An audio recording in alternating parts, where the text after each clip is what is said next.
This is why Stanford rejected me, a seemingly star student. Hey guys, welcome to my YouTube channel. My name is Joy.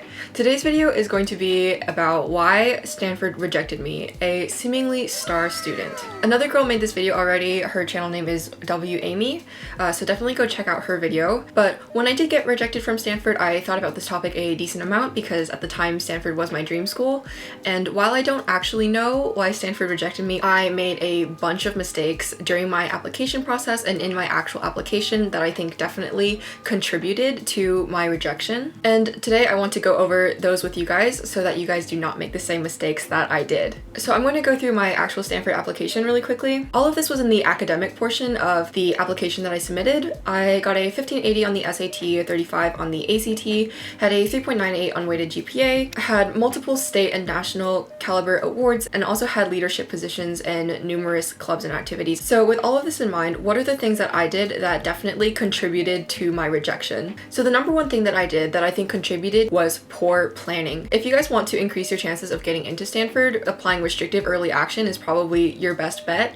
But for me, I planned really poorly, started my Common App and supplemental essays pretty late into the game, and by the time that the restrictive early action deadline came around, I was completely and totally unprepared. While applying regular decision is obviously completely fine if you want to maximize your chances, applying restrictive early action is probably for the best. I think the second thing, timeline-wise, that I really regret was I decided to submit an art supplement. The art supplement due date for Stanford is in December, while the regular decision due date is in January. Because I submitted an art supplement, and honestly, I wasn't like national caliber, I don't think having the art supplement enriched my application as much as having that extra month to edit and perfect my essays would have enriched my application. The second regret that I have with my Stanford application was the major that I decided to put down as my number one choice. When I submitted my Stanford application, I did not think at all about the major that I chose. I decided that my number one major would be electrical engineering. And looking back and looking at my entire application, I don't think electrical engineering was the best fit for my application. And also probably when compared to other students who put electrical engineering as their number one choice,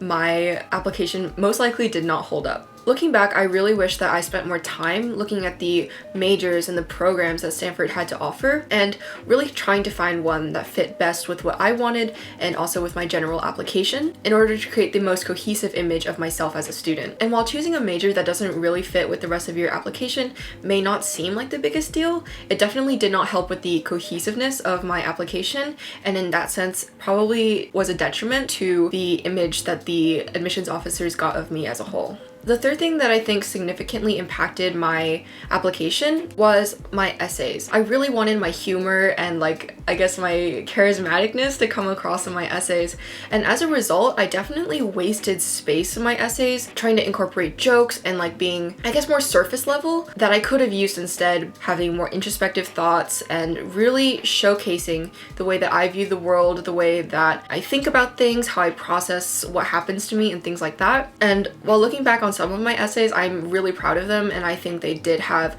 a lot of depth and emotion and really truly encompassed who I was at the time. There's some essays that I really wish I could have gone back and changed. There was one essay where I had, I think, half the essay literally dedicated towards showcasing a fun and happy personality, where looking back, I think I could have deleted it and just really gone into how an experience shaped me and changed me and affected my view on life. And I think had I done that, my application would have been so much stronger, because the more deep and introspective and personal that you can get, the more relatable your essay will seem. Whereas if you're really focused on making this joke or a pun work in a way that takes up a lot of space, having so much space dedicated to that lighthearted, jokey content rather than the more introspective, who you are as a person and how you think and things like that, can come across as a lot more vapid, and I feel like that might have happened with my application. And so for the last thing that I think significantly impacted my Stanford rejection, I did not reach out enough to ask for feedback on my application as a whole. Really, the only person who looked at this application was me and my mom.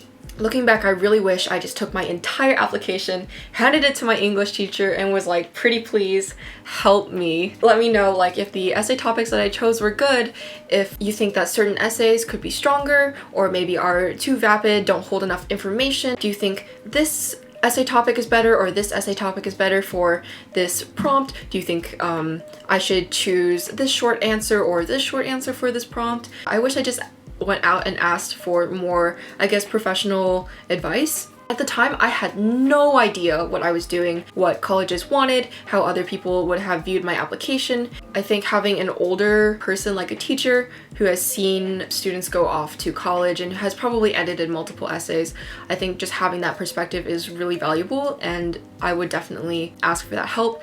And not just on specific essays either, just your entire application. If somebody is willing to look at it for you, I think that would have been super helpful for me.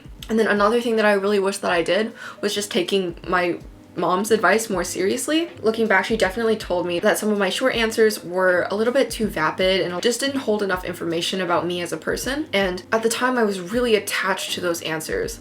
And looking back at them now, I can totally see that some of them were just not that strong. For instance, my one thing that you're looking forward to at Stanford, I talked about eating lunch on Stanford's campus and running into a guy who wrote about cactus research and like talking to him for a while, and how that like made me really excited for interactions on Stanford's campus.